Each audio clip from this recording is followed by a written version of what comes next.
All right, welcome to another Age Civil War author interview. And today we have with us Jonathan Noyalas, who is the director of the McCormick Civil War Institute at Shenandoah University, which is also his bachelor's alma mater. And that is located, for those who are not as familiar with the Shenandoah Valley, in Winchester, Virginia, to the top part of the Shenandoah Valley, not too far from Harper's Ferry for our John Brown familiar folks. Jonathan is an extraordinarily accomplished writer. He has, by last count on the Shenandoah University website, 11 books and claims to have 100 articles. I did not count. And the McCormick Institute is in part came into existence. It's just his office at the university, but it came into existence because they also have a battlefield that he's managing. And we'll, towards the end here today, talk a little about that and sort of how the material from the book kind of plays into the presentation of history in Winchester, the McCormick Institute, and then the battlefield. And we're going to talk about the new book from University of Florida Press on slavery in the Shenandoah Valley today. So thanks for joining us, Jonathan. Really appreciate you taking the time out here in the busy time of the year for most of us with the end of semester looming. And well, tell us a little bit about how you came to write about slavery in the Shenandoah Valley. Sure. Yeah. Well, first of all, thanks for having me. It's a pleasure, and I appreciate the opportunity. So this is a book really, and I know a lot of authors say this. You know, my book was in the works for a lot of years. Mm-hmm. Really, as I thought about this is something that really traces back to my days in grad school at Virginia Tech. So when I was at Tech, so that was 01-03, I was researching Robert Milroy and emancipation in northern Shenandoah Valley. And so that's really when I first became hooked on the African American experience. And then, like everything else, you know, life intervenes and other projects pull you in different directions. But really, the research into African Americans in the Shenandoah Valley really started to tick up in about 2011. So in 2011, I presented a paper at the Virginia Forum Conference, kind of looking at, you know, wartime experiences of enslaved people in the Shenandoah Valley. And then, you know, over the course of the next decade, presented papers on different aspects of the story. And then I think there's two moments that really brought me to the realization I needed to finish this project. One came in early part of 2018. So early 2018, there was a group of students from Shenandoah University I took to help map and document a long forgotten slave cemetery just to the east of Middletown, Virginia. So Middletown sits about a dozen miles south of Winchester. And those among our viewers, Cedar Creek Battlefield is right. That would be taking place. And so as I was going through that project with my students, you're kind of looking around at this cemetery. And for those, I mean, I'm certain a lot of people who are going to watch this have been to slave cemeteries, but they're very simple. Mm-hmm. You know, there's no markings on the stones. It's just a stone shoved into the ground. And it was hidden. It was tucked away in a body of woods. It was out in the middle of nowhere. And I thought, this is really the story of this is a metaphor for African American history in the Valley. It's been tucked away. It's been forgotten. And so that kind of, you know, prompted me to finish this paper I was working on for the Society of Civil War Historians Conference that summer in Pittsburgh, mm-hmm. presented it. And after the conference was over, Randall Miller, who teaches at St. Joe's University and is the editor of Southern Descent series at University Press of Florida, along with Stan Harold, reached out to me and said, hey, you know, your paper looked great. Is there a book in here? And so we started talking and submitted the proposal. And then, you know, that's how this book was born. But it's been a lot of years, you know, in the making, with some detours along the way. But really the past 3 years has really been the intense, you know, researching and writing and getting this thing to publication. Yeah, that's wonderful to in part hear the there you have that slave cemeteries that you rediscovered, and it seems like, having talked to the rangers at Cedar Creek in the past when we visited you too in Winchester, it seems like there's a lot of sort of hidden, unexpected stories that Middletown has to offer, historically, despite there being a major battlefield. Yeah, and there have been, other cemeteries that were discovered once the news broke about that one, and we've been working on some other projects as well. Great. Let's just very quickly, what do you argue in the book, to kind of get that out of the way and then really get into the book itself? Sure. Yeah, I think so. There are really several arguments throughout the book. First and foremost, I knew that there was a long held tradition in the Valley that either slavery didn't exist at all, or that the slavery that existed in the Valley looked a little bit different and enslaved people were treated better. And so, one of the arguments of the book is that, first of all, slavery existed, and that's pretty easy to prove with census records. But the other element of that argument is looking at how slavery really wasn't all that different in the Valley as compared to other parts of Virginia or the South. So, one of the things that kind of courses throughout the narrative is, yes, you don't have, large enslavers, 150, 250 enslaved people on plantations. But in terms of, the emotions, the brutality that enslaved people confronted, it was pretty much the same in the Valley as it was elsewhere in the South. So that's one of the themes that courses throughout the book.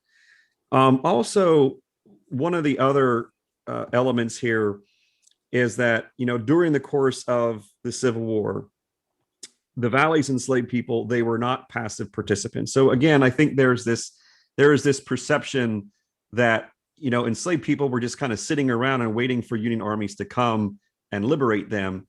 And that's simply not the case. I mean, they were making, it was a very complex world they were navigating, but ultimately they were performing all sorts of tasks, from, labor tasks for the United States troops to, espionage, intelligence gathering, service in United States colored troops.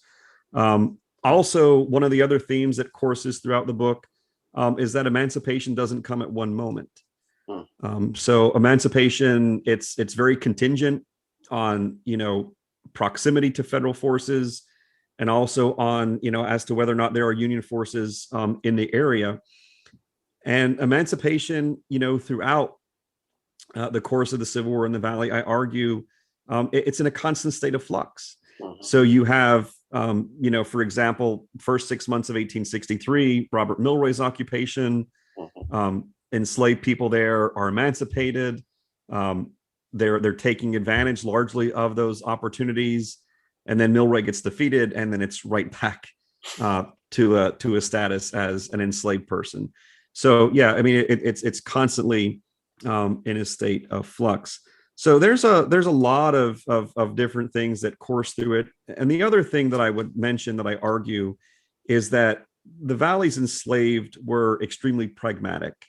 I don't believe, based on my research, that the decision to flee, the decision to seek freedom, was always an instantaneous decision. And I think there are some instances of that, but I think that the Valley's enslaved are keenly aware of what's going on, and they are able to sense when they have the best opportunity to escape and get out of the Valley, to hopefully some point north where they can enjoy freedom. Yeah, I was just thinking, as you were talking about, like, the military fortune, it seems like that the entire story is really kind of reminiscence to between, like, how do enslaved people operate in the Valley, whether they seek freedom or not, do they run away or not, really relates to, like, the extremely complicated military stories that you have in the Valley as well. That these two are very closely intertwined with each other. Yeah, absolutely. And one of the statistics I give in the book is about the incessant military activity. And Mm. years ago, the National Park Service did a study, and they did an accounting of how many different battles and skirmishes and actions, and it was 326 is the number they came up with. And the large majority of those actions are occurring in the northern part of the Shenandoah Valley. And one of the other points that I make in the book is that there is a distinct difference, particularly early on in the war, for the experiences of enslaved and free Black people in the northern Shenandoah Valley as compared to the southern part of the valley. Mm-hmm. So the areas around Augusta County and Rockbridge County. And I know there's probably viewers who have read Ed Ayers's two wonderful books, In the Presence of Mine Enemies and Thin Light of Freedom. And, he does, excellent, he offers these excellent descriptions and discussions of, life for African Americans in Augusta County. But as I point out in the book, if you're in Winchester, you might as well be a world away. It's just a very, very different experience until you have federal troops finally get into the southern part of the valley in the late spring of 1864. And the other part that sort of like, because we're dealing with enslaved individuals here who, in most cases by law, are not allowed to learn how to read and write. And who, I mean, how do you get to their voices? How do you, in part, not just how do you get to their voices because it's other people who are saying things for them in some cases. Yeah, and anyone who researches African American history understands that getting that authentic voice is really a great challenge.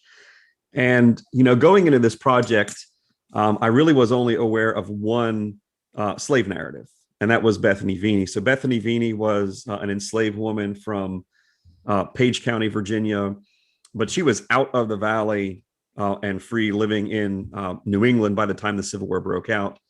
And I stumbled across this one freedom narrative published in 1872, written by a formerly enslaved man from Frederick County, Virginia. So that's the northern part of the valley where Shenandoah University is.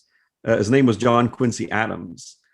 And John Quincy Adams, he became a very prominent figure in Harrisburg society after the war, became a leader for equality within that community. But he and his family, they left Frederick County, Virginia in 1862 during a brief presence of General John Geary's forces in Winchester. And so that's one of these authentic voices that courses throughout, particularly the early part of the book, because one of the arguments, as I said, is that I heard it all the time, and I've lived in the valley since 1997, and one of the things I would always hear is, well, slaves here are treated better. And that's bothersome, to me, because that shows just a complete lack of awareness that the thing itself, I mean, Harriet Beecher Stowe wrote that it is the thing itself that is the problem, that is inhumane. And John Quincy Adams reflects on this in this freedom narrative. And he basically said that materially we didn't really want for anything. We were properly fed and cared for and all those types of things. And again, I argue in the book, basically what enslavers are doing is they're protecting their investment. But he has this very powerful moment where he talks about how whenever there would be visitors at his enslaver's home, the woman, it was the Calamese family of Frederick County, the mistress of the household, she would come out and show people, and she would put the hand on the head of an enslaved child or whatever the case might be, and she would say, well, here's $1,500 and here's $2,000. And it's just, again, putting your property on display. So John Quincy Adams's narrative, I was so happy to discover that. But then there were some other things as well, quite honestly, that I was surprised that other historians hadn't used before. So one of the staples for any Civil War historian are regimental histories. Mm-hmm. And going through regimental histories, there are these accounts, and basically they're almost like oral history interviews. So I think about Alonzo Quint, who was the chaplain of the 2nd Massachusetts Infantry. He writes extensively about his interactions with enslaved people, and asking them questions about what they thought about the situation and how they feel, and all of these types of things. And so there's a lot that I was able to call from those regimental histories, a lot from the National Tribune newspapers, soldiers' reminiscences, and those types of things. But one of the sources that was kind of like this grand moment, you're supposed to be quiet when you're researching in archives, but looking at Nathaniel P. Banks's papers. So, and again, this is kind of a shock to me that individuals hadn't used this before, but within General Banks's papers at the Library of Congress, you have reports filed in late 61, early 62, where his soldiers at Harper's Ferry are recording the names, the ages, physical descriptions of enslaved people from various Valley communities who have run away. And also those soldiers are asking them things, why did you run away? What was it like? Is there any information you can provide? And so, looking at that little time frame, late 61 into the early months of 62, basically into, mid to late March, we're able to get identities of enslaved people. We're able to get names of enslavers. We're able to, hear through the interviews that those soldiers at Harper's Ferry conducted, the brutality of slavery in the Valley, that they're not treated well. They're being threatened all the time with physical violence or being sold. And also, one of the other things that really struck me is not only the testimony about their experience, but the information they provided. So, when you look at a community like Winchester, it is encircled by different earthwork fortifications throughout the course of the conflict. And so you have these enslaved people, particularly those who are coming from the area around Winchester. They're revealing, the strength of Confederate defenses, what types of cannon they have in there, what sort of obstacles they're erecting in front. And all this is really important information for General Banks as he's moving toward Winchester in March of 1862. So that was really kind of shocking that other historians didn't tap that resource. I'm glad that they didn't. But also, again, kind of going back to what was really one of the major creative forces behind this book and the driving forces behind it is the Freedmen's Bureau papers. Mm-hmm. And again, Ed Ayers did a great job in both of his books, looking at those records specifically for Augusta County. But I mean, we're talking literally tens of thousands of pages of documents for all of the other counties in the Shenandoah Valley, right, that have been left untouched. And so I was, I think one of the reasons I delayed this book early on in my career was that trepidation of, I know some of the story, but is there going to be enough of that voice of enslaved people where I could tell as complete a story as possible at this point? And so, yeah, it was really kind of revealing, wondering why other historians kind of ignored what's in regimentals and didn't bring those in. But then, again, the Banks papers, looking at Freedmen's Bureau papers. There's also, these wonderful collections at the Library of Virginia that enumerate slave property lost in 1862. And this was all collected for tax purposes, and enslaved people fleeing away. So we have, we know if they're fleeing in when General Banks is moving south, or when General Fremont comes over from the western part of Virginia. So yeah, I was able to, I think, as best as possible to lend some some degree of authenticity to the voice of the enslaved people and the reality of the obstacles they confronted. Yeah, it's fascinating to kind of think of like the different avenues that you go through, and sometimes the sort of accidental find in the Mm-hmm. archive, right? Mm-hmm. Mm-hmm. But one of the other things, kind of sources related, that struck me is maybe a little bit of a frustration on your part in a couple of places throughout the book, where it's sort of like you had the story of an individual, and it's sort of you had to leave it off because, or leave it open because you couldn't find the conclusion to their story or the Yeah. end. How much was that, as sort of wanting to tell the stories of the enslaved, frustrating to have these situations that you have a beautiful story and you kind of, Mm-hmm. even if it's not a happy end, you would at least like to know the end of it. Yeah, it's extremely frustrating. um and there's a couple stories I'm thinking of in particular. So we talked about sort of this uncertain nature of life, how everything is in a constant state of flux. And one of the stories that I was able to uncover involved an enslaved man named Manuel from Winchester, who was enslaved by the McDonald family. So individuals who have researched the valley, are pretty darn familiar with Cornelia McDonald, one of the so-called devil diarists of Winchester, very ardent Confederate sympathizer. Her husband served in the Confederate cavalry. And Manuel was one of these individuals who fled in March of 1862 when Banks occupied the lower Shenandoah Valley. He worked for Banks as a teamster, and he was caught up in the Union withdrawal from Winchester on May 25th, 1862. And he got to this point north of Winchester, and he stopped his wagon, he abandoned it, and then he started making his way back toward Winchester, hid out in a cottage on Piccadilly Street.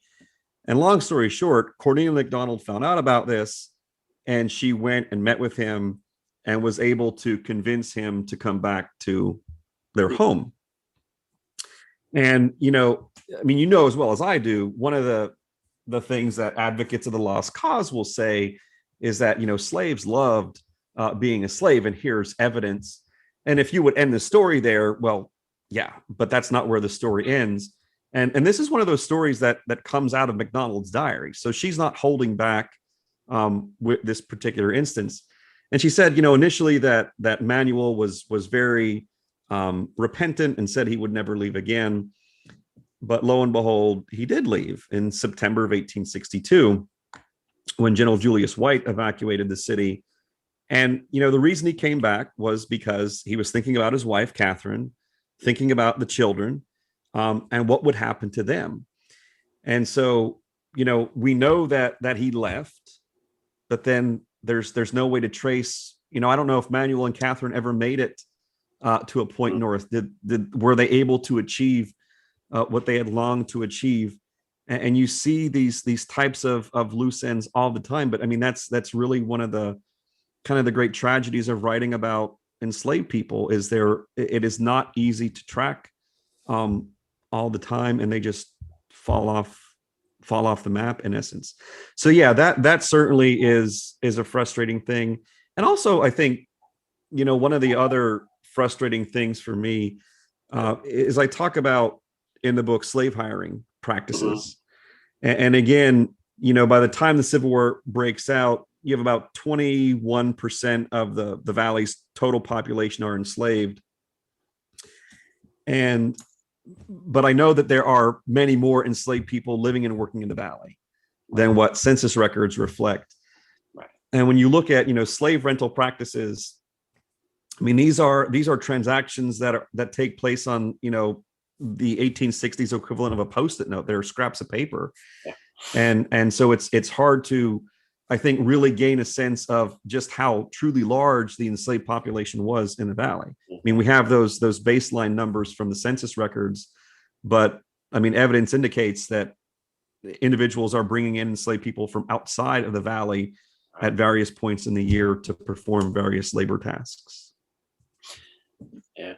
I actually want to go back to sort of the Cornelius MacDonald story, Mhm. because you already kind of indicate that for some, when you kind of stops the story at a certain point, kind of will give you the perspective of like, oh yeah, they're loyal slaves. Mhm. They're happy, like the Lost Cause wants us to believe. And you say in the book that one of the main reasons why this is really important, and you mentioned it earlier too, is that this is a story that is um, forgotten almost. That and I kind of wonder how much does the Lost Cause sort of maybe also kind of the commemoration and Mhm. heroism that Andrew Jackson, sorry, not Andrew, Stonewall Jackson Mhm. has in the Valley. How does that all contribute to kind of this um, environment where you scholarly or kind of intellectually forget about? I mean, you say 20% of the Yeah. population right there. Mhm. Right.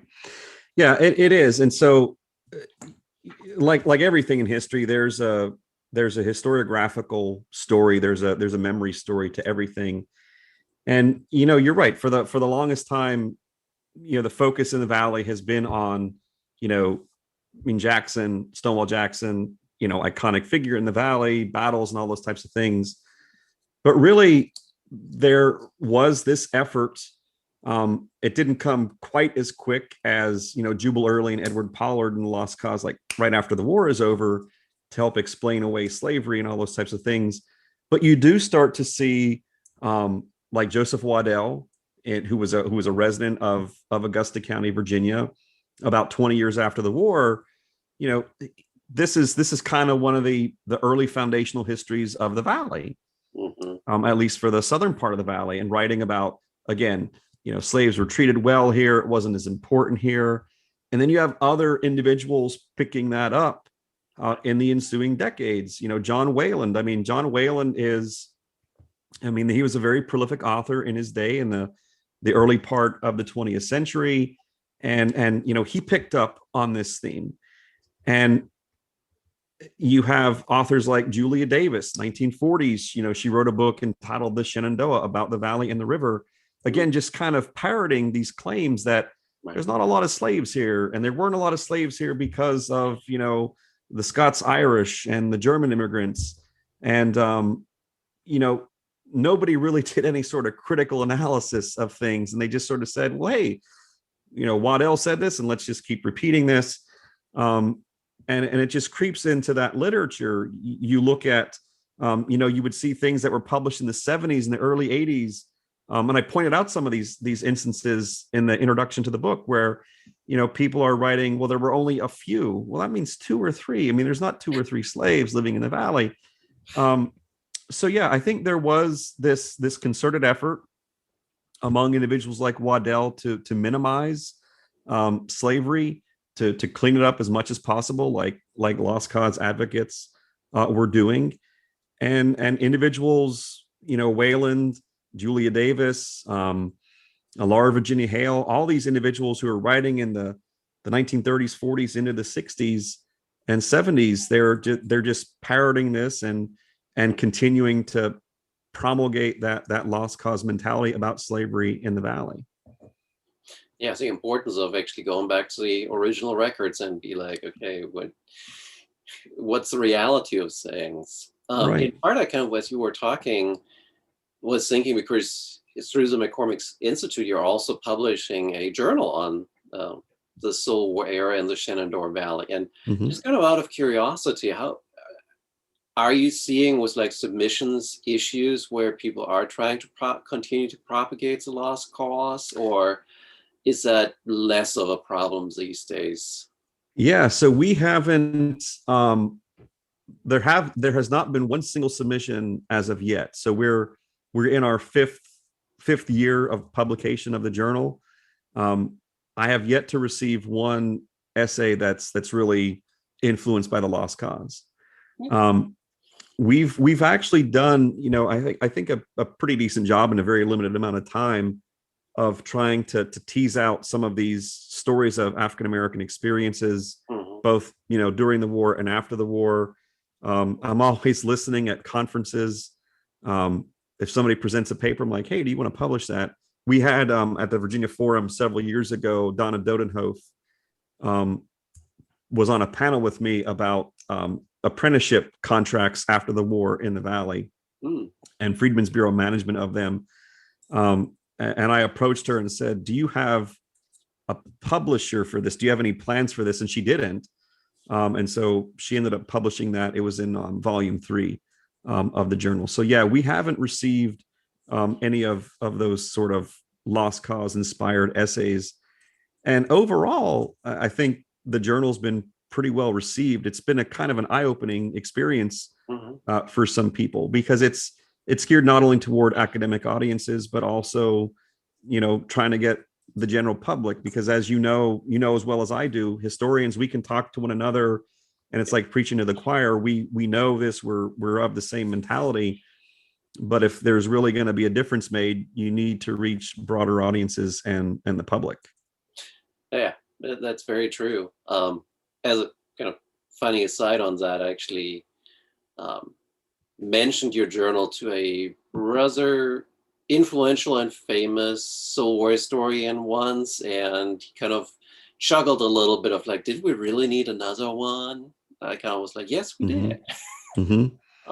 Yeah, and it's not to get too far off track, but I did an accounting of all the Civil War history in the Journal of the Civil War Era, and the Valley. I mean, the Valley is not really discussed at all, and it's such an important region. And I would argue, I always argue that it's in many ways sort of a microcosm of a myriad of experiences during the conflict. And so, yeah, I would say we do, but I'm biased. I agree. Yeah. But we could talk about that afterwards a little bit too. So kind of changing gears a little bit, because we have sort of talked about the historiographical side of things.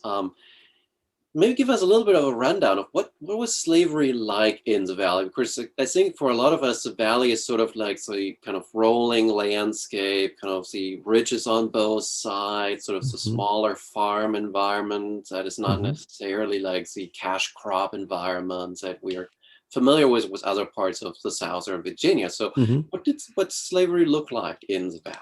Sure. Yeah. I mean, you're right. So that it doesn't look, there aren't the cash crops of cotton and tobacco and rice and those types of things in the Valley. Staple crops, largely wheat and corn, rye, those types of things. But, the Shenandoah Valley, you can certainly argue to an extent that it looks, to the outside observer, it looks different. So you don't have, with a few exceptions, you don't have very large plantations. You have the average enslaver is maybe enslaving, 2 to 5 human beings. They're working with those individuals side by side in the fields, doing whatever task it is. And so, yeah, from that regard, it looks very, very different than South Carolina or Tidewater, Virginia, or whatever the case is. It looks different numerically. I mean, you look at census data, and again, it's in 1860, 21% of the population. Well, if you go over to Tidewater, Virginia, it's well over, 55, 60% of the population. But, one of the things that I argue in the book is that slavery is certainly vital to the Shenandoah Valley's economy. And also, I think when you start to look at the individual level, I don't think slavery is all that different. You have enslavers who are doing things to protect their investment. So, some of the evidence I bring forth in the book discusses how enslavers would offer, small little trinkets or incentives, financial rewards to enslaved people. And again, people would look at that superficially and say, well, the enslaver is doing that because he or she loves and wants to treat that enslaved person nicely. And the reality is, you want to keep your enslaved people as happy as possible so that they don't run away, and you're protecting that investment. I think the brutality is still there in terms of mistreatment. it's hard to quantify. And I say this throughout the book. I can't say that, X amount of enslaved people were whipped or beaten or brutalized, but it occurs. It occurs in the Valley, and again challenges that long held tradition that slaves were treated better here. And also one of the things that I think you could argue is even worse in the Valley, in terms of experiences for an enslaved person, is that you don't have so on a plantation, you could have a larger support network for dealing with the difficulties of life. If you are an enslaved person in a household where there's only 2 or 3 other individuals with you, you don't have that large network to lean on. And I'll say that's not something that I came up with on my own. Warren Hofstra, who's a colleague of mine at Shenandoah, he actually taught me when I went to Shenandoah for my undergrad. And he's a distinguished historian of early Virginia and colonial Virginia. And he made that point in one of his books, The Planting of New Virginia, that in a lot of ways, slavery was a little bit more brutal because you don't have the personalities, you don't have the individuals to lean on as you would elsewhere. So yeah, I think in that numerical sense, in that superficial sense, from the sense of the observer, it looks a little bit different. But for the individual experience of the enslaved, I would say there's no difference at all. Right. Yeah. Yeah, that's, an important aspect to consider is there. And as we too, and hopefully a lot of other people, once they read the book, will know, is there's still a lot to learn about the Shenandoah Valley and slavery, where plantations, the few that we have, are actually starting to do more work on that subject matter. Yep. Now, there's kind of a very quick one that I want to get into, because there are some stories that you have in the books that just I've seen in other places too, and I kind of am curious about this. So you have a couple of instances where, and this is not just in the Shenandoah Valley, but I had Jeff Fored on here on an interview a while back, and we talked about convicted slaves being moved to Louisiana. And the one thing I kind of was thinking about as I was reading through your book, and you kind of indicated that we have individuals that are convicted of crimes, and some of them then sent for prison, and etc. I'm kind of wondering what happens to them after emancipation. Because they're convicted as slaves, does that change anything when emancipation takes place? Does that change their status? Do they get released? I'm really that's something I have no idea about. Yeah, that's a great question.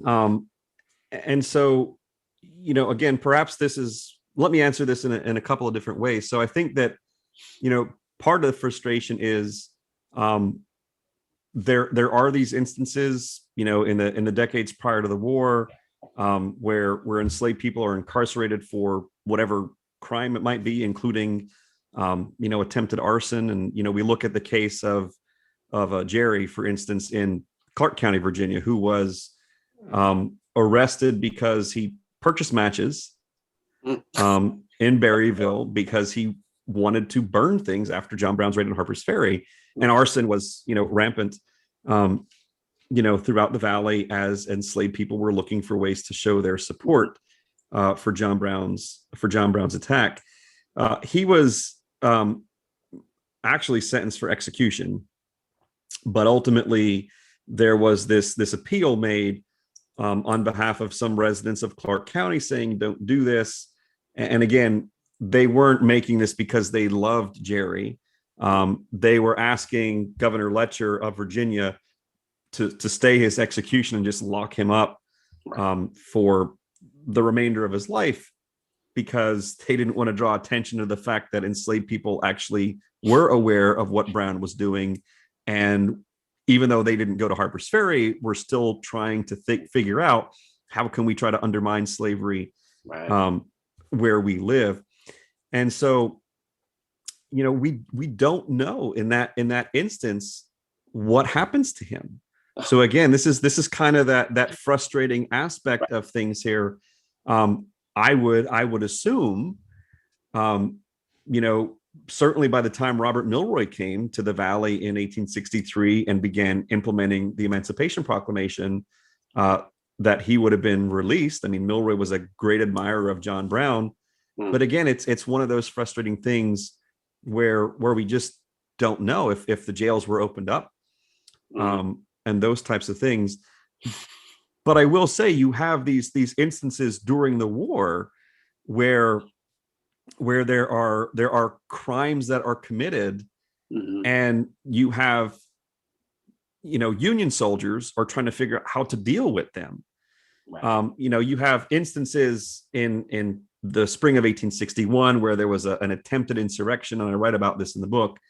And Confederate authorities, they quashed, they crushed it pretty quickly, and they arrested some and they executed others. But again, there's no record of, well, what happens to those dozen or so individuals who were arrested. Mm, But then you have this other angle to things where you have, during August of 1862, you have one of the hotels in Winchester, the Union Hotel, no longer stands, was used as a quarters, as a barracks mm, for freedom seekers. And you know, we seem to forget that we're writing about human beings, right. and when you have a lot of human beings put into tight quarters in stressful situations, fights break out. Mm, So there's one episode I write about in the book where, there's a child who is injured very severely, falls over a banister in the hotel. There's a number of African American women who get into a scuffle, and one woman just hates everyone in that building and decides, I'm going to burn it down. And federal soldiers arrested her on charges of, assault and arson. She ended up being whipped publicly, as a result of that. So again, it goes back to your earlier question about, some of the frustrating aspects. mm, What happens to these individuals?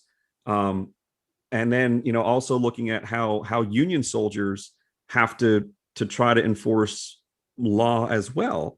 right. Um, you know, and there are all these types of stories that course throughout the book. The closest I could say, there's a story of George, who was enslaved in Berkeley County.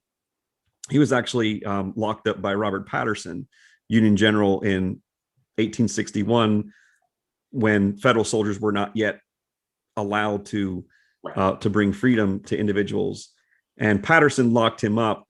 And my suspicion is, that when Patterson evacuates Martinsburg, he is let out by one of Patterson's soldiers. And so, that's as close as we can get to looking at this. But again, that's 1861, so that's even before emancipation. Wow.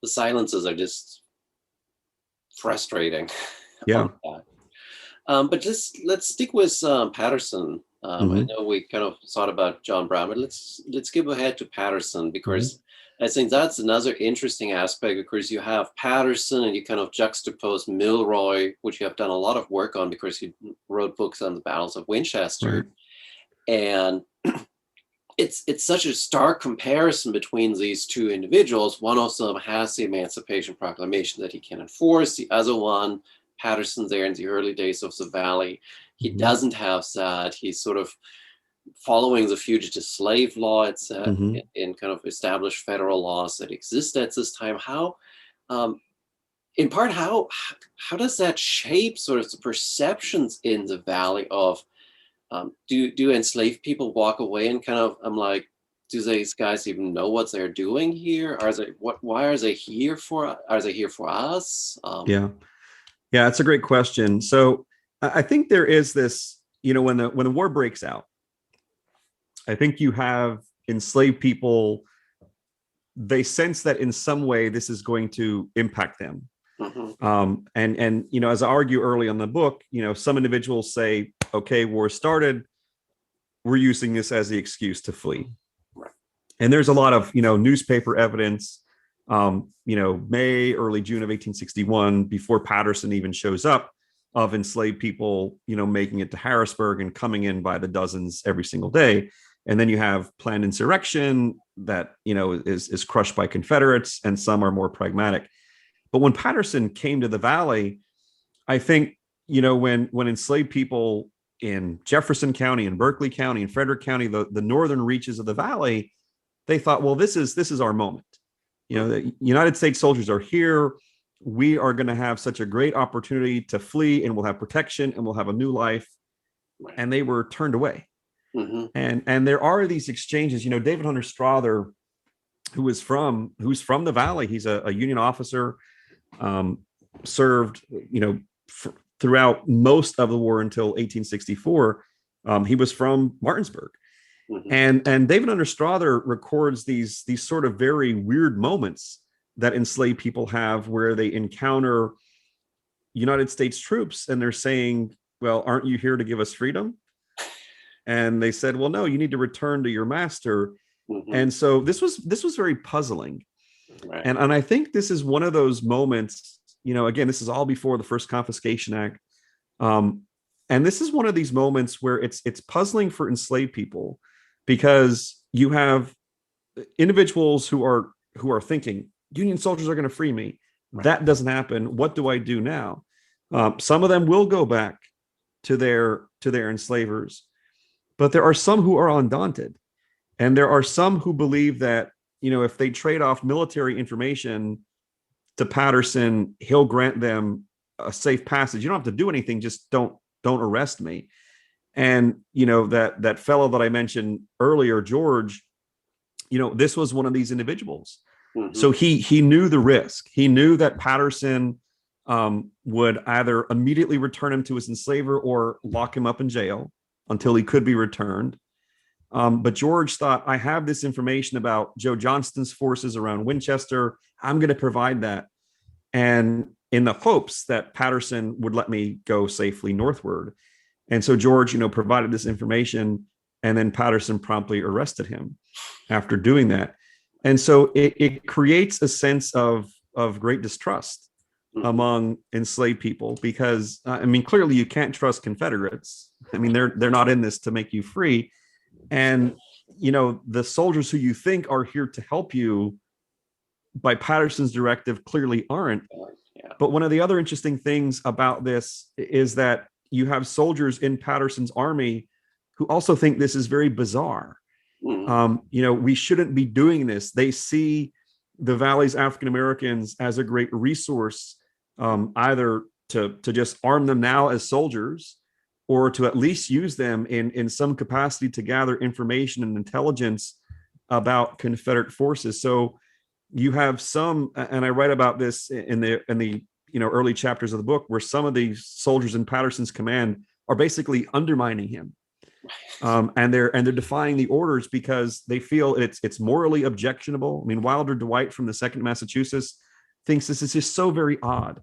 Mm-hmm. And he's not gonna stand for it. He's gonna either turn a blind eye or willfully help enslaved people to get out of Virginia and to points north.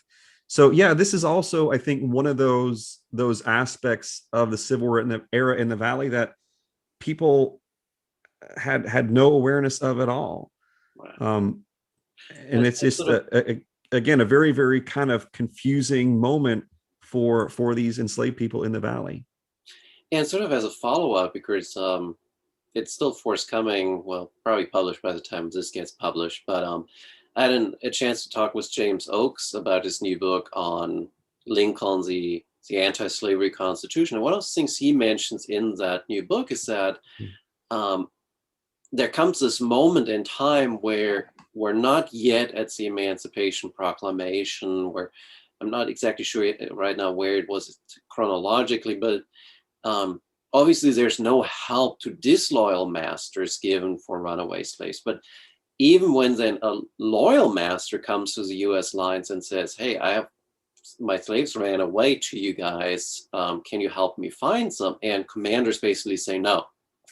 Mm-hmm. That's you have a runaway slave, find them yourself. We're not helping you. Mm-hmm. You see a lot of that in the Valley as well, with US commanders kind of adopting that type of attitude. Yeah. So, beyond Patterson, if you came to Patterson, he would say, sure, here you go. And he would do everything, possible to help the enslaver. But once you get to Patterson's successor in General Banks, so Banks takes command July 25th, 1861, and again, it has nothing to do with Patterson and his policy towards slaves. It's the fact that he let Joe Johnson out of the valley. But once you get to Banks, you do see enslavers coming to Union lines saying, "Well, so and so fled. I want them back." And that's precisely the response that they will be given, is that we're not here to help you do that. And then as the war goes on, when you get to Milroy's tenure in the Valley in 1863, Milroy is pretty bold and aggressive. I mean, he believes that, the only way the Union is going to win the war is through the destruction of slavery. And so, his response is basically, "You've got to be kidding me." And he promptly lectures them about the evils of slavery and those types of things. But yeah, I think that pattern holds true in the Valley once you get beyond Patterson. And about Milroy, then, I mean, you mentioned he's an abolitionist, so he's obviously very much interested in ending slavery here and kind of being aggressive in that. In part, kind of like, how are enslaved people reacting to it, and sort of why isn't he kind of, I mean, obviously we're talking small commands here, but issues beyond obviously his control from the other side of Virginia. Were there plans for his command to push further down the valley to kind of liberate more individuals at all? Yeah, so when Milroy came to Winchester, he came New Year's Day, 1863. And the Valley is one of those areas. He has such a small command, about 7,000 troops under his command. And he is never given, I mean, his primary goal when he occupies Winchester is to oversee the rebuilding of the Baltimore and Ohio Railroad. So emancipation isn't a primary goal. It is for him.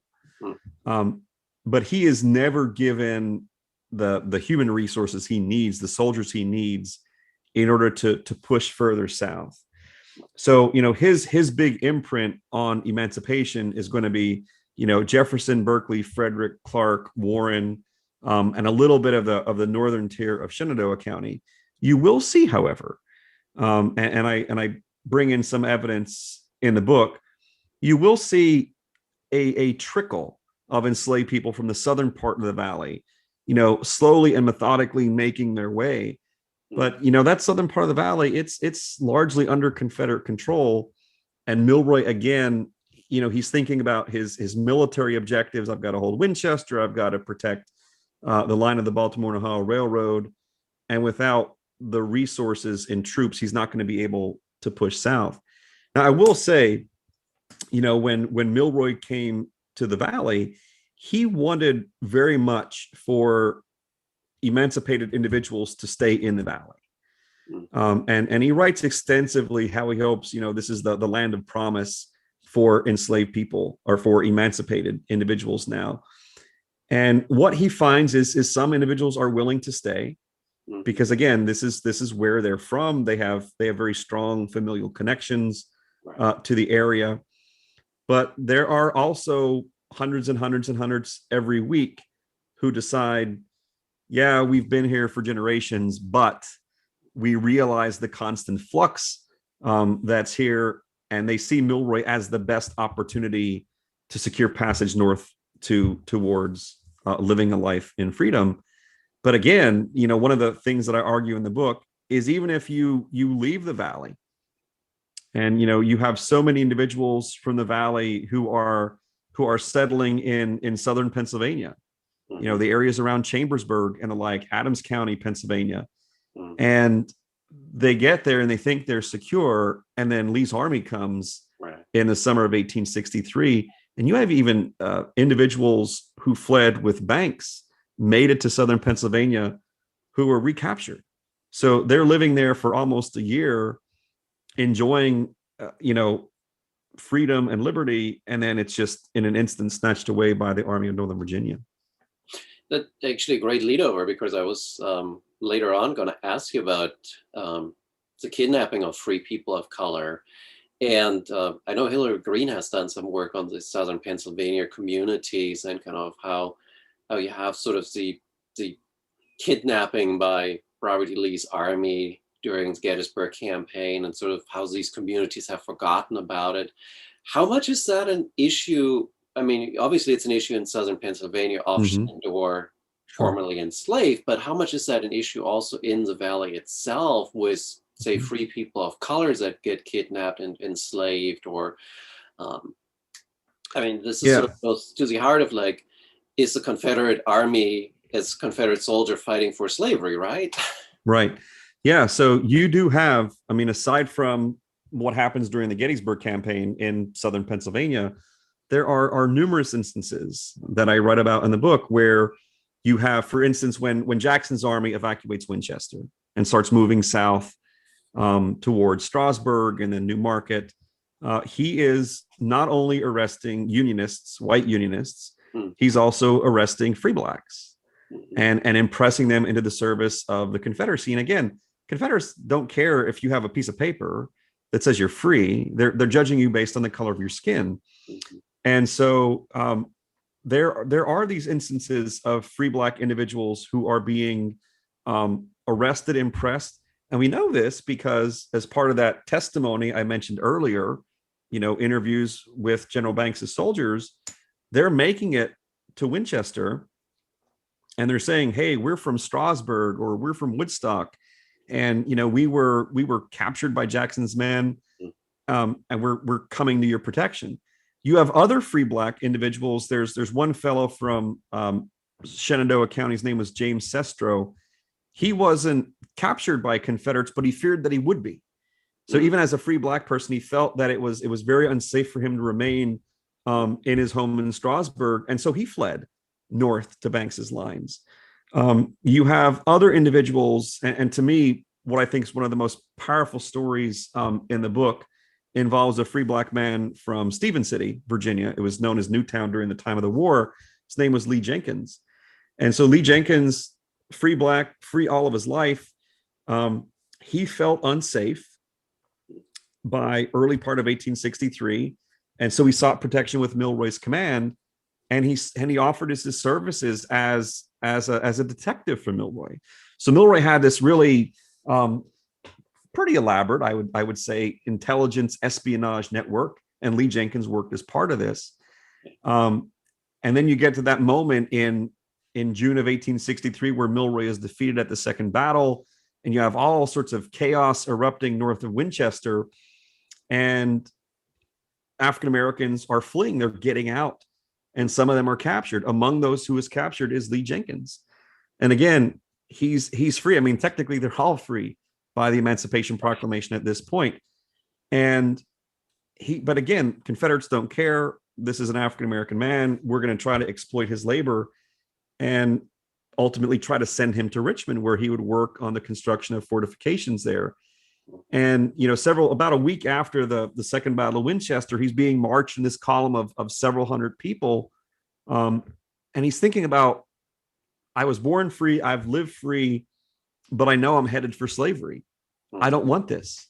And again, he's never experienced slavery. He's witnessed it. He could see firsthand. And he decides to break ranks when this column comes to the southern outskirts of Stephen City, and he jumps headfirst into a well and commits suicide. He thinks that death is his only escape. So yeah, you have these moments throughout the war where free blacks are intensely concerned about their safety, and they are seeking that same protection of United States troops that enslaved people are. Right. And it seems like that's only adds to the incredible complexities that you have in the area of, Confederates don't care, but even for the U.S. forces, it's like, is the individual coming into our lines a free person? Is it an enslaved person? What statue do we have to give them now? It's phenomenal to think about that complexity that these officers during the Civil War had to deal with when individuals came through their lines. Yeah, absolutely. Yep. Yeah.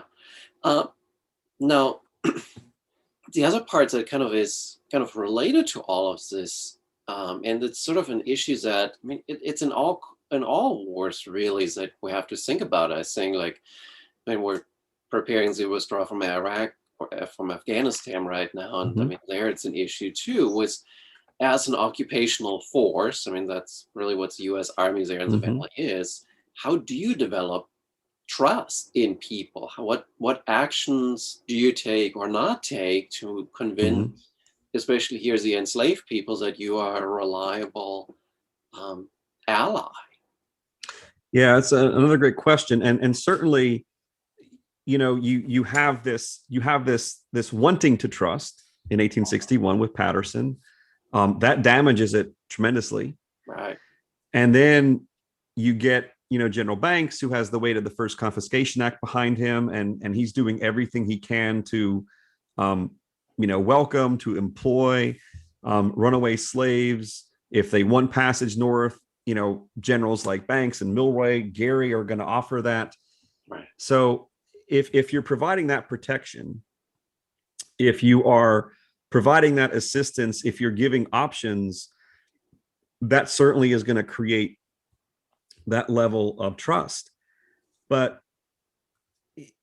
as the war progresses, and again, I think it's a little bit different in the northern Shenandoah Valley compared to the southern valley, because the southern valley isn't really touched by the war. I'm talking Augusta, Rockbridge isn't touched by the war until spring of 1864. And by that point, when David Hunter comes through, Mm. emancipation's already in effect, and they're flocking and they're providing protection, all this kind of stuff. But you have this moment in the spring of 1864 where the trust levels, I think, are pretty good, Hmm. among between African Americans and United States troops. One of the things that's always a concern is, how long are those troops going to stay here? Because I think African Americans understand pretty quickly that anything resembling freedom only exists as long as Union soldiers are there. Right. Once they're gone, that's gone. But then there are these things that happen, in April of 1864, for instance. And this, I remember, researching this for the book. And I thought, wow, I can't imagine this happens. So in April of 1864, there was a United States Colored Troop Regiment, the 19th USCT, Hmm. that moved from Harper's Ferry all throughout the Lower Valley on a recruiting mission. And as they were entering Winchester on the Berryville Pike, which sits just to the east of the city, they were fired on by Union soldiers in the 1st New York Lincoln Cavalry. Yes. And luckily, no one was killed. There was one individual who was pretty severely wounded, but he ended up recovering. And so when you have Union soldiers shooting at black soldiers, any trust that you had It's gone. is going to be gone at that particular moment. And I think it had Well, you have the excuse of Bull Run. Everyone wore different uniforms. right. And you have this moment, and I think from the spring of 64 really until Sheridan comes in the autumn, you have a lot of distrust there, a lot of uncertainty, very, very standoffish. I mean, from Dave, and one of the sources that I use to kind of help make this argument is David Hunter Strother. And this is someone who has been in the Valley since Patterson, and he can kind of, chart the ebb and flow of the mood of African Americans. And he really noticed that after that 19th USCT episode, Mhm. African Americans in the Northern Valley are quite standoffish because they can't trust you, because they don't know, well, what's the end game here. Yeah. I remember that episode from the book.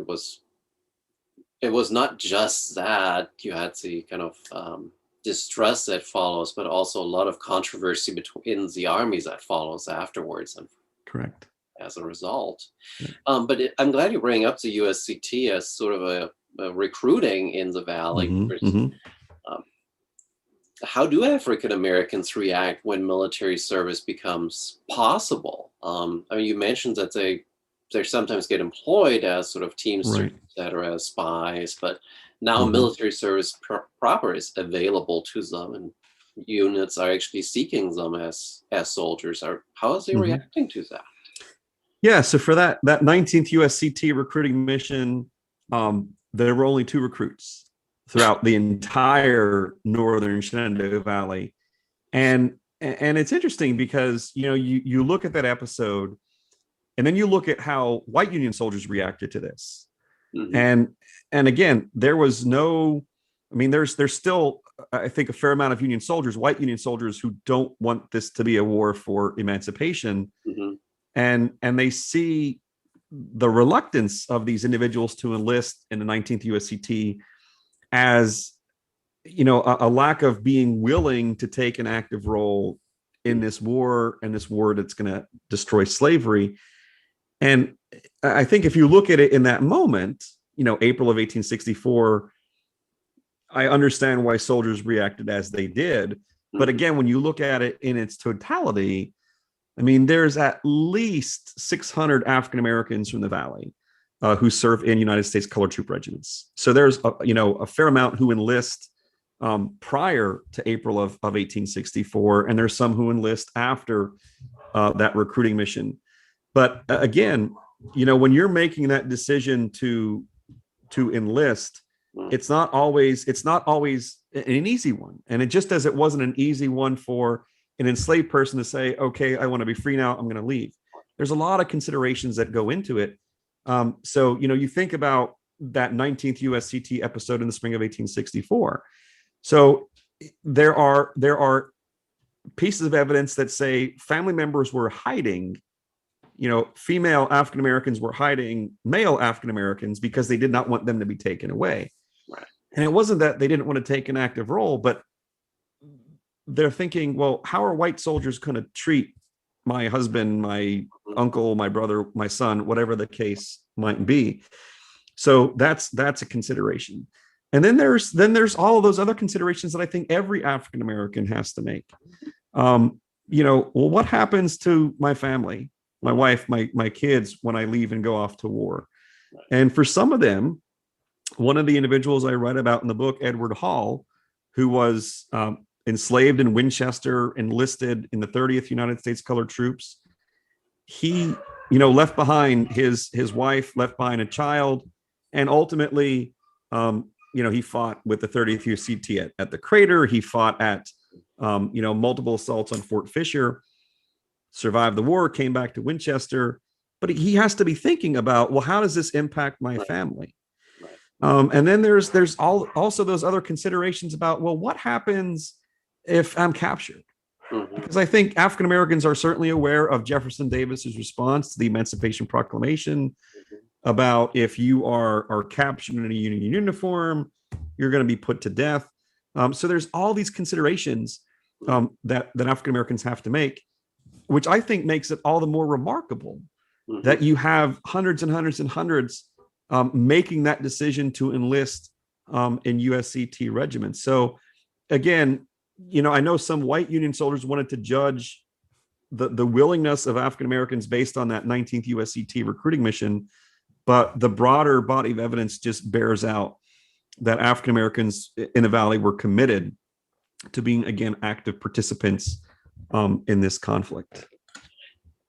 And it seems very easy to judge kind of actions of people in the past, to kind of say, well, they should have done that. Why aren't they doing it? But I think one of the aspects that you mentioned really strongly in the book, and here too, is that a lot of it comes down to pragmatism of, well, if I leave, who takes care of my family?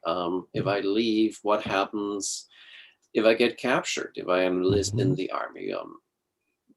How am I going to be treated? And I think that's a really important aspect of human nature to consider. Yeah, because I mean, you're talking about leaving your family behind in a war zone, right?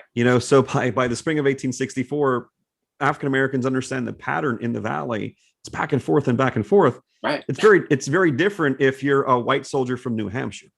Yeah. You're still going to be concerned about your wife and your children, but they're in New Hampshire. They're not living in a war zone. Yes. And certainly the back and forth of, like, I mean, how many times did Winchester change flags during the war, right? Yeah, I mean, it's you don't numbers vary. It's 72, 96. It's a lot. Yeah. Yeah. So that doesn't help there to kind of like, yeah, Mhm. we'll protect your family. It's you ran 5 times already, so why would I believe you're sticking Right. around this time, That's right? right. Yep. Um, so let's talk Sheridan. And I'm going to start this by actually um, mentioning that when I took a tour with Frank O'Reilly at Spotsylvania Wilderness, he had some very, very choice words to say about Sheridan with regard to his abilities as a commander, as a cavalry commander, Mhm. especially. But um, that aside, how does he Mhm. fare in the valley? Militarily, but then especially with like to the enforcement of emancipation and the formerly enslaved. Yeah. So I mean, Sheridan, he fights the campaign, the final major campaign in the Valley. What he's able to achieve, in a 1 month time span from September 19th to October 19th, Third Winchester, Fisher's Hill, Tom's Brook, and of course Cedar Creek. I mean, that's the thing that finally wrests the Valley from Confederate control. And one of the things that sometimes is lost sight of when you look at Sheridan's victories in the Valley that also help Lincoln get reelected Mm. is you can make the argument, and I make this, or I try to make the argument. Hopefully, I did a decent job of it in the book. Is much of his success hinged on an African American man, an enslaved man from Millwood, Virginia, Thomas Laws. So you have that first month of Sheridan's command tenure where there's a lot of, maneuvering between Harper's Ferry and Fisher's Hill. And he's under enormous pressure from President Lincoln and Ulysses S. Grant saying, we want you to go after Early. We want you to win, but don't attack him unless you can be assured of victory, because if you lose, Lincoln's going to lose re-election. And so, Sheridan was again pretty cautious. And then you get to this moment in mid-September, and Lincoln's, writing Grant saying, okay, this is all well and good. I'm glad he hasn't brought on a major engagement, but he still has to do something with this army of 40,000 before the election. And so when Sheridan felt this pressure, he receives a letter from Grant saying, I'm going to meet you in Charlestown on September 17th. Be there. And that's kind of it. And if I receive a note from my boss, my dean saying, hey, come to my office, and there's no explanation, I'm automatically in my mind starting to imagine this horrific scenario where I'm going to get fired, and bad things are going to happen. And Sheridan knew he had to go to this meeting in Charlestown with a plan. And so the person who carries information from a unionist supporter in Winchester, Rebecca Wright, who was a young Quaker school teacher in her early 20s. The person who carries the messages back and forth is Tom Laws. Mhm. And, had it not been for Tom Laws being, courageous to be this messenger, Right. going to Rebecca Wright, and then when Rebecca Wright said on the 16th of September, yeah, I really don't want to help you because I'm concerned what would happen to me if it was found out. And Laws basically calms her down and says, you need to think about what helping will mean to the Union cause here in the Valley. So, I mean, Laws is a significant figure, I would argue, in Sheridan's ultimate plan and his ultimate success. If you don't have that information, things are maybe not going to work out as they did.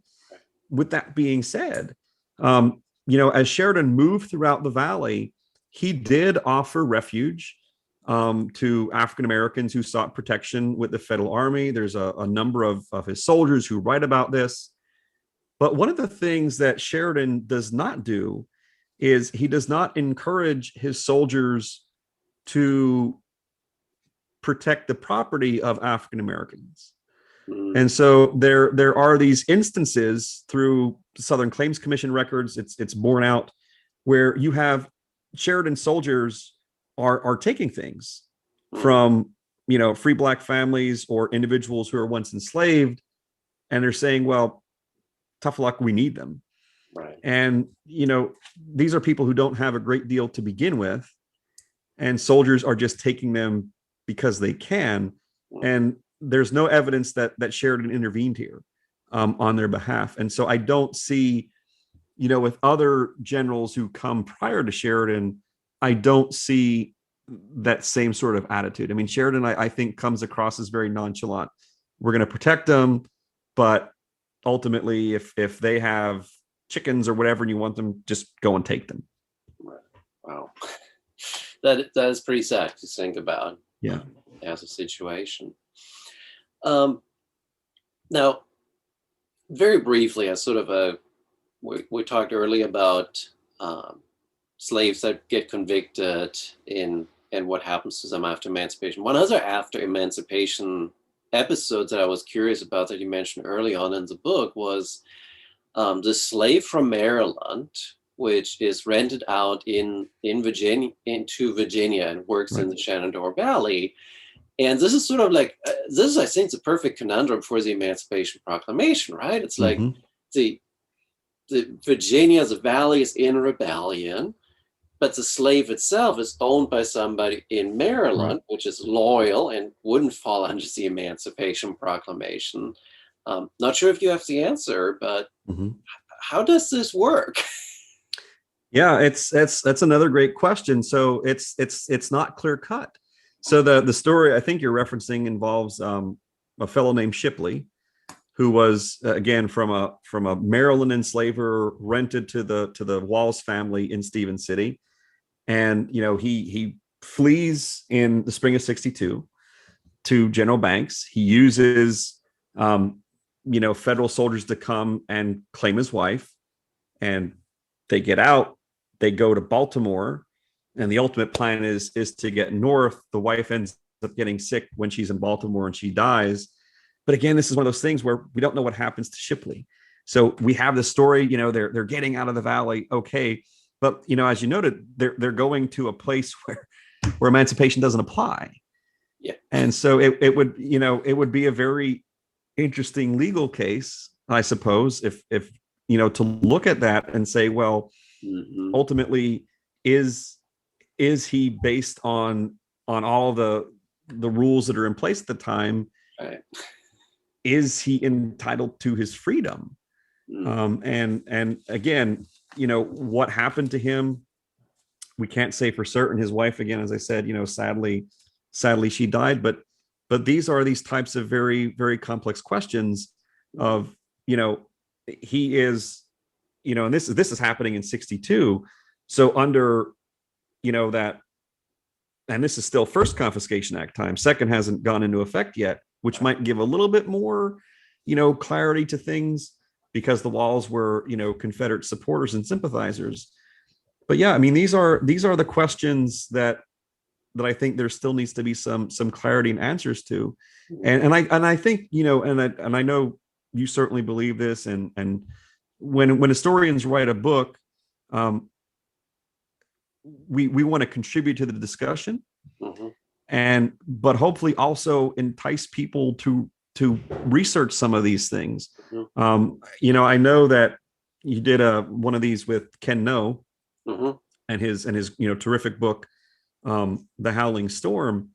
And Ken is a good friend. He's on our editorial board for the journal, right? And he makes this point in the book.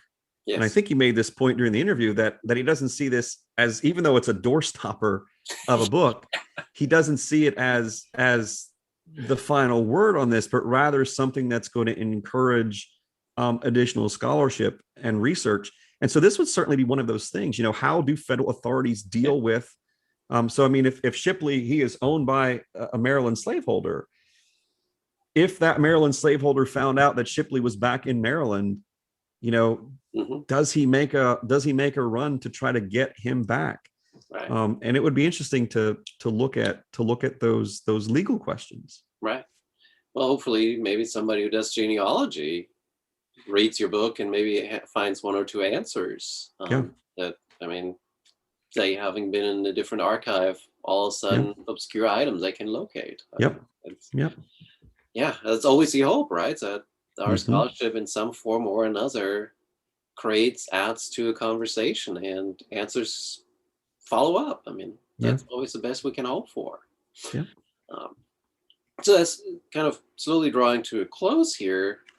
Your last chapter is actually on Reconstruction, and I thought that was really really important to have, because Mhm. so often it's like, yeah, slavery is over and it's all happy daisies, but it's not. That Yeah. the challenges of slavery, the legacies of slavery really linger on. And Mhm. how does Reconstruction materialize in the Valley? Mhm.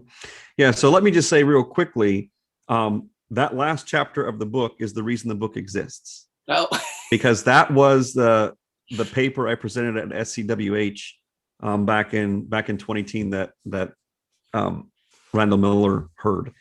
And so, yeah, this is again, something that is fascinating, because again, I think there is this perception, not among historians, but among the general public: war is over, slavery's over, it's all good.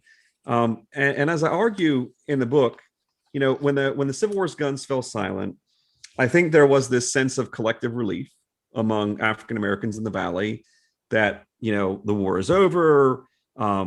We've got 13th Amendment, but then there is the, okay, well, now what? And it's just the beginning of a new chapter.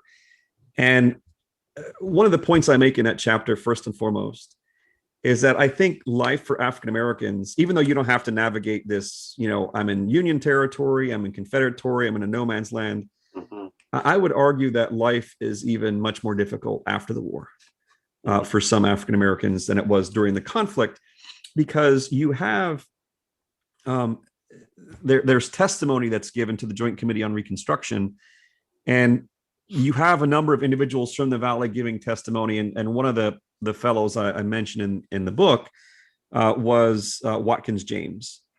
And James testified before that committee. He was asked the question, what is the attitude, what is the sentiment of former Confederates toward African Americans?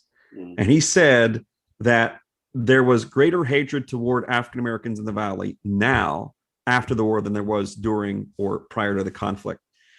And in part, the status has changed. They're no longer enslaved. They are living monuments to the Confederacy's failure. It's Mm, a daily reminder you did not win. And it is this very, very difficult world. So you do have the Freedmen's Bureau. Okay, so the Freedmen's Bureau has, and again, you have a few individuals. It's not like you have massive amounts of humans working these agencies. So you have offices in Harpers Ferry, Berryville, Winchester, Woodstock, Front Royal, Harrisonburg, Stanton, and Lexington, mm, and they are getting the typical kinds of requests you would see across uh, the South. I want to reunite with families, those types of things. You see the Freedmen's Bureau again, making labor contracts, but the labor contracts they're making are oftentimes emulating slavery mm, in terms of the terms and what you can't do, and how you can come and go. But really, I spend a great deal of time in that chapter writing about education and the Freedmen schools. So, there were 9 schools established by the end of 1865 between Harpers Ferry and Lexington. And the I think to be a teacher or a student in those schools, and there are some teachers mhm, like Sarah Jane Foster, who comes from Maine, works in the school in Berkeley County, West Virginia. There are some individuals, both white and black, who are from the Valley, end up teaching in those Freedmen's Bureau schools. But these schools are attacked, whether it's day school or night school. You have teachers who are attacked, teachers who are threatened, teachers who are killed. mm, And every one of the things that I looked at was the monthly Freedmen School reports. And there was a question in that report. What's basically the question was, well, what is the attitude of local people in Front Royal, Woodstock, whatever the case might be, toward the establishment of these schools? And incessantly, throughout those immediate years following the war, the response was always bitterly opposed to it. Will do whatever they can to block the establishment of these schools. And so that's something that I spent a great deal of time, writing about in the book is the challenges that students and teachers confronted, the reality that education was the ultimate gateway to achieving all that freedom and liberty had to offer. And also there are discussions in that chapter about how African Americans push back against the lost cause. And you get to late 1860s and you start to see a significant uptick in emancipation commemorations. And again, African Americans are well aware of the narrative that's being spouted about the war, what it was about, what it wasn't about, how slavery is being taken out of the equation. And they're doing everything they can to push back against that lost cause narrative. So again, showing a different kind of courage, so during the war, they're doing everything they can to support the war for union, the war for slavery's annihilation. After the war, they're trying to navigate this very complex world, and also trying to make certain that the wrong narrative of the lost cause doesn't survive. And of course, we all know, the weight that the lost cause has right in society today. That's sort of an interesting one, because as you were talking and kind of thinking about like the locations that you're mentioning there in the valley, I'm kind of thinking now in terms of memory and kind of the memory landscape in the valleys, that we have so many battles and relatively few battlefields that are actually preserved in the valley. I mean, the National Park Service only has the one at Cedar Creek, and that's not even fully theirs. It's the partnership park that you have, and then you have that shrine to Jackson further down the valley. I forget where exactly. And it seems like, and not to mention that whole interstate that cuts through pretty much all of the battlefields and destroying some of the battlefield landscape. But it seems like that there's a great opportunity here to do more with regard to the commemoration memory of the Reconstruction era, these schools that are being put in place. Yeah, absolutely. So I can make this public announcement. So Shenandoah University, last year, we applied for a grant with the Legacies of American Slavery project. So this is a project that's being managed by the Council for Independent Colleges and funded by the Andrew Mellon Foundation, and then working in collaboration with David Blight up at the Gilder Lehrman Center for the Study of Abolition, Resistance, and Slavery. I don't know if I got those words in the right order, but so one of the yeah, it's a long title. So what we applied to do, and we were named an affiliate partner in this. So there's regional partners, there's affiliate partners, there's 17 institutions in total. But we are wanting to look at issues of memory and commemoration, and specifically emancipation commemoration. So yeah, I think we're in the early stages of this grant. It's a 3-year project, but we are going to kind of develop further, some of these initial themes I explore in the book, but I want to really, dig deeper and look, at all of these communities and how they're pushing back against the lost cause, because clearly they are. But now I just want to kind of investigate further the broader extent of that, and that grant's going to allow us to do that. Wow, that sounds fascinating, and going to keep you occupied for the next few years. Yeah. Before we get to that, kind of your future plans, the other part that kind of relates to that was the McCormick Center, the McCormick Institute came into existence in large part in your job to, of course, Shenandoah University got that battlefield parks that you now manage. Actually, step back. Okay. Step back. Different question. Fascinating projects that you're thinking about there was the slavery material and kind of the pushback against lost cause. I seem to remember that you actually also did, and I think that was in conjunction with students, a digital project with regard to John Brown's trial, right? Correct. Yeah, so we worked on, so it was through the Center for Immersive Learning at Shenandoah, and it was a contract project for the Shenandoah Valley Battlefields National Historic District, which manages a whole host of sites throughout the valley, and they're in the process of redesigning a museum they have in Winchester. And so we were asked to create this 360 virtual reality experience of John Brown's trial, and it was a challenge. I worked on the script for this thing. I had never written a script for anything before in my life, and it was a real challenge to basically condense John Brown's trial, its legacy, how a multitude of people reacted into like 7 minutes. Ooh. So yeah, it but I think what it does is it really lays out, I think some of the things I talk about in that chapter in the book is how African Americans are reacting to Brown, that they're not just totally unaware of what's going on. But yeah, that was certainly a neat project to work on. And again, I think it shows that, because you're trying to engage the public about very complex things, and how do you do that? And yes, ideally everybody's going to pick up our books and read our books, but we hope, Right. but to be able to just maybe tease them a little bit, to pique that curiosity in a 7-minute VR experience. Hopefully that might compel someone to say, hey, maybe we should read about Brown's raid, or whatever the case might be. Right.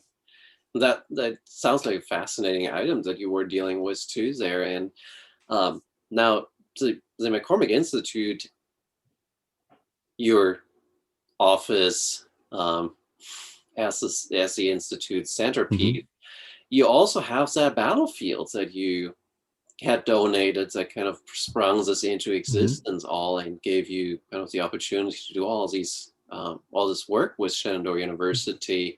How much do you think that through the battlefield especially, you will be able to kind of communicate the stories from your book to a general public? Yeah. So yeah, you're right. So I think we're unique in Civil War institutes, that we are, I think, the only one, and someone can correct me if I'm wrong, but we are the only one that owns its own battlefield. Well, So he would like to own Gettysburg, but yeah, but he doesn't. So yeah, it's 195 acres that we own right along the banks of the Shenandoah River in Clark County. And what makes that property so important is not just the battle that was fought there. And we use that to talk about, individual soldier experiences, and how, what happens in combat impacts soldiers and their families and all that kind of stuff.